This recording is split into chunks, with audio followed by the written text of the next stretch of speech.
Hi friends, welcome to my YouTube channel. ಎಲ್ಲರೂ ಹೇಗಿದ್ದೀರಾ? ಎಲ್ಲರೂ ಚೆನ್ನಾಗಿದ್ದೀರಾ ಅಂತ ಭಾವಿಸ್ತೀನಿ. ನಾನು ಕೂಡ ತುಂಬ ಚೆನ್ನಾಗಿದ್ದೀನಿ. ಹಾಗೆ ವಿಡಿಯೋ ಕೊನೆವರೆಗೂ ನೋಡಿ. ಇಷ್ಟ ಆದರೆ ಶೇರ್ ಮಾಡಿ, ಕಮೆಂಟ್ ಮಾಡಿ, ಲೈಕ್ ಕೊಡಿ. ಮರೀದೆ ಸಬ್ಸ್ಕ್ರೈಬ್ ಮಾಡದೆ ಇರೋರು ಸಬ್ಸ್ಕ್ರೈಬ್ ಮಾಡಿ ಸಪೋರ್ಟ್ ಮಾಡಿ. ಈಗ ಆಲ್ರೆಡಿ ನಿಮಗೆ ಗೊತ್ತಾಗಿರ್ಬೋದು ಏನು ಮಾಡ್ತಾ ಇದ್ದೀನಿ ಅಂತೇಳಿ. ನಾನು ಎಲೆಕೋಸಿಂದ ಗೋಬಿನ ಮಾಡ್ತಾಯಿದ್ದೀನಿ. ಎಲೆಕೋಸನ್ನ ಚಿಕ್ಕ ಚಿಕ್ಕದಾಗಿ ಕಟ್ ಮಾಡಿಕೊಂಡು ತೊಳೆದು ಇಟ್ಕೊಂಡಿದ್ದೀನಿ. ಆನಂತರ ಅದಕ್ಕೆ ನಾನು ಶುಂಠಿ ಬೆಳ್ಳುಳ್ಳಿನ ತುರಿದ್ಬಿಟ್ಟು ಹಾಕ್ಕೊಂಡಿದ್ದೀನಿ. ನೀವು ಇಲ್ಲ ತುರಿಯೋಕ್ಕಾಗಿಲ್ಲ ಅಂದರೆ ಪೇಸ್ಟ್ ಕೂಡ ಹಾಕೋಬೋದು, ತೊಂದರೆ ಇಲ್ಲ. ಸ್ವಲ್ಪ ಖಾರದ ಪುಡಿ, ರುಚಿಗೆ ತಕ್ಕಷ್ಟು ಉಪ್ಪನ್ನ ಹಾಕ್ಕೊಂಡಿದ್ದೀನಿ. ಆನಂತರ ಸ್ವಲ್ಪ ಕಾರ್ನ್ಫ್ಲವರು ಮತ್ತು ಮೈದಾ ಹಿಟ್ಟನ್ನ ಹಾಕ್ಕೊತಾ ಇದ್ದೀನಿ. ನೀವು ನೋಡ್ತಾ ಇರ್ಬೋದು, ನಾನು ಸ್ವಲ್ಪ ಹಾಕ್ಕೊತಿದ್ದೀನಿ ಸದ್ಯಕ್ಕೆ. ಆಮೇಲೆ ಹಾಕ್ಕೊಂಡು ಕಲಿಸ್ಕೊತೀನಿ. ಹೀಗೆ ಮಿಕ್ಸ್ ಮಾಡ್ಕೊಂಡು ಹಾಗೆ ಡ್ರೈ ಆಗಿ ಮಿಕ್ಸ್ ಮಾಡ್ಕೊತೇನೆ ಫಸ್ಟು. ಆನಂತರ ಸ್ವಲ್ಪನೇ ನೀರನ್ನ ಹಾಕ್ಕೊತೀನಿ. ನೀವು ವಿಡಿಯೋನ ಕೊನೆವರೆಗೂ ನೋಡಿದ್ರೆ ಗೊತ್ತಾಗುತ್ತೆ ಹೇಗೆ ಇಷ್ಟು ಸಿಂಪಲ್ಲಾಗೂ ಮಾಡ್ಬೋದಾ ಅಂತ ಅನಿಸುತ್ತೆ ನಿಮಗೆ. ತುಂಬ ಚೆನ್ನಾಗಿರುತ್ತೆ. ಒಂದ್ಸಲ ಮಾಡಿ ತಿಂದು ನೋಡಿ, ಮನೇಲಿ ಹೇಗೆ ಮಾಡಿದ್ರಿ ನೀವು, ಯಾವ ರೀತಿ ಇತ್ತು ಅಂತ ನನಗೆ ಕಮೆಂಟ್ ಮೂಲಕ ತಿಳಿಸಿ, ಆಯಿತಾ?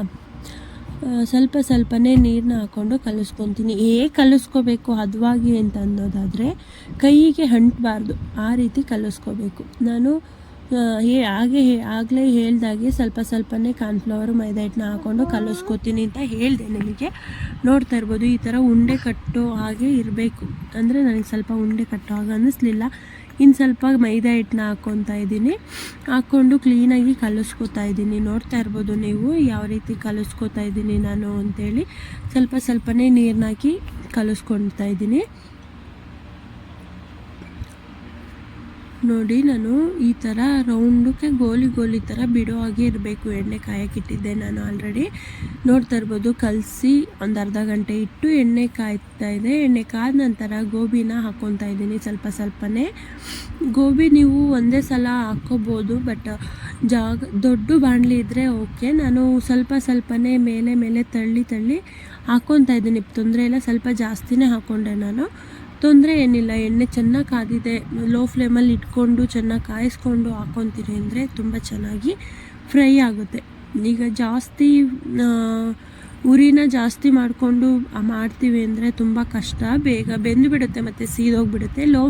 ಆದಷ್ಟು ಲೋ ಫ್ಲೇಮಲ್ಲೇ ಮಾಡ್ಕೊಳ್ಳಿ, ತುಂಬ ಚೆನ್ನಾಗಿ ಬರುತ್ತೆ. ಅಂದರೆ ಲೇಟಾಗಿ ಬೆಂದ್ರೂ ತುಂಬ ಚೆನ್ನಾಗಿ ಬೆಂದಿರುತ್ತೆ ಅಷ್ಟೇ, ಅದೇನು ಇಲ್ಲ. ನೋಡಿ, ಈ ಥರ ಕಲರ್ ಚೇಂಜ್ ಆಗೋವರೆಗೂ ಬೇಯಿಸ್ಕೋಬೇಕು. ನೋಡ್ತಾ ಇರ್ಬೋದು, ಸ್ವಲ್ಪನೇ ಬಣ್ಣ ಕಲರ್ ಚೇಂಜ್ ಆಗ್ತಾ ಇದೆ. ಇದು ಫುಲ್ಲು ಕಲರ್ ಚೇಂಜ್ ಆಗೋವರೆಗೂ ಬೇಯಿಸ್ಕೋಬೇಕು. ನೋಡ್ತಾ ಇರ್ಬೋದು, ಈ ಥರ ಕಲರ್ ಚೇಂಜ್ ಆಗಿದೆ. ಇನ್ನೂ ಸ್ವಲ್ಪ ಹೊತ್ತು ಬಿಟ್ಕೊಂಡು ನಾನು ತೆಗಿತೀನಿ. ನೋಡಿ, ಇವಾಗ ನಾನು ತೆಗಿತಾ ಇದ್ದೀನಿ. ಈ ಥರ ಕಲರ್ ಚೇಂಜ್ ಆಗಿರಬೇಕು. ತೆಗೆದ್ಬಿಟ್ಟು ಮತ್ತೆ ಇನ್ನೊಂದು ಇಬ್ಬೆನ ಹಾಕ್ಕೊತಾ ಇದ್ದೀನಿ ನಾನು. ತುಂಬ ಚೆನ್ನಾಗಿರುತ್ತೆ. ಮನೇಲಿ ಒಂದು ಸಲ ಮಾಡಿ ನೋಡಿ. ತುಂಬ ಚೆನ್ನಾಗಿತ್ತು ಕೂಡ, ನಮ್ಮ ಮನೇಲಿ ತುಂಬ ಚೆನ್ನಾಗಿತ್ತು. ಫಸ್ಟ್ ಟೈಮ್ ಮಾಡಿದ್ದೆ ನಾನು ಕೂಡ, ತುಂಬ ಚೆನ್ನಾಗಿತ್ತು. ಈ ಥರ ನೋಡಿ, ಈ ಥರ ಬೆಂದಿದೆ. ಎಷ್ಟು ಕರಮ್ ಅನ್ನ ಹಾಗೆ ತಿನ್ನಲಿಕ್ಕೂ ಕೂಡ ತುಂಬ ಚೆನ್ನಾಗಿತ್ತು. ನನ್ನ ಮಗಳಂತೂ ಇಷ್ಟಪಟ್ಟು ತುಂಬ ಚೆನ್ನಾಗಿ ಇದೆ ಅಂತ ತಿಂದಳು. ನೀವು ಒಂದು ಸಲ ಮಾಡಿ ನೋಡಿ, ಮಕ್ಕಳು ಕೂಡ ತುಂಬ ಇಷ್ಟಪಡ್ತಾರೆ. ಹೊರಗಡೆ ತಿನ್ನಿಸೋದಕ್ಕಿಂತ ಮನೆಯಲ್ಲೇ ಮಾಡಿ ತಿನ್ನಿಸಿ, ತುಂಬ ಚೆನ್ನಾಗಿರುತ್ತೆ.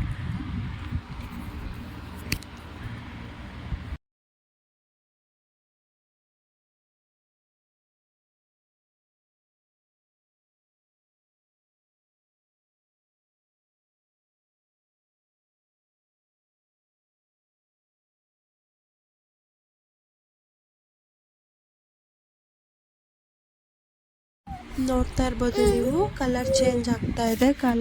ಈ ಚೇಂಜ್ ಆದಮೇಲೆ ತೆಕ್ಕೊತೀನಿ.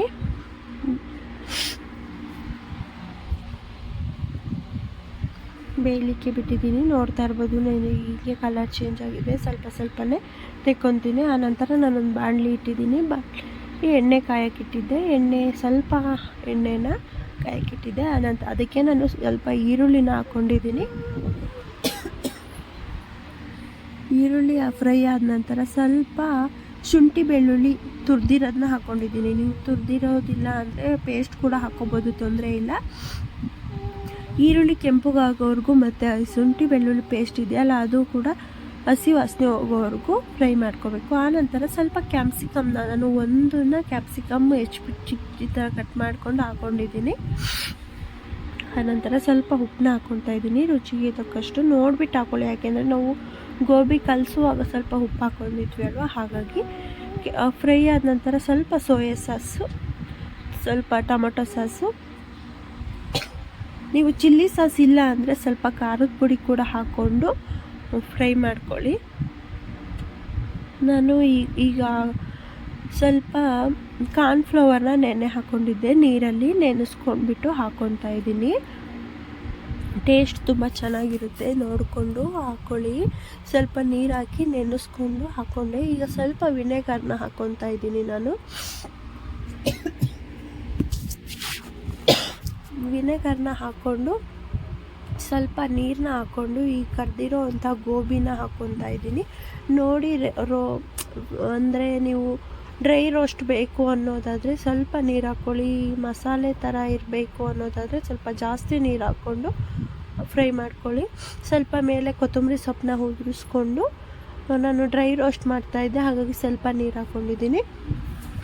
ನೋಡ್ತಾ ಇರ್ಬೋದು ನೀವು, ಹೀಗೆ ಸಿಂಪಲ್ಲಾಗಿ ಬೇಗ ಮಾಡ್ಕೋಬೋದು, ತುಂಬ ಚೆನ್ನಾಗಿರುತ್ತೆ. Thank you.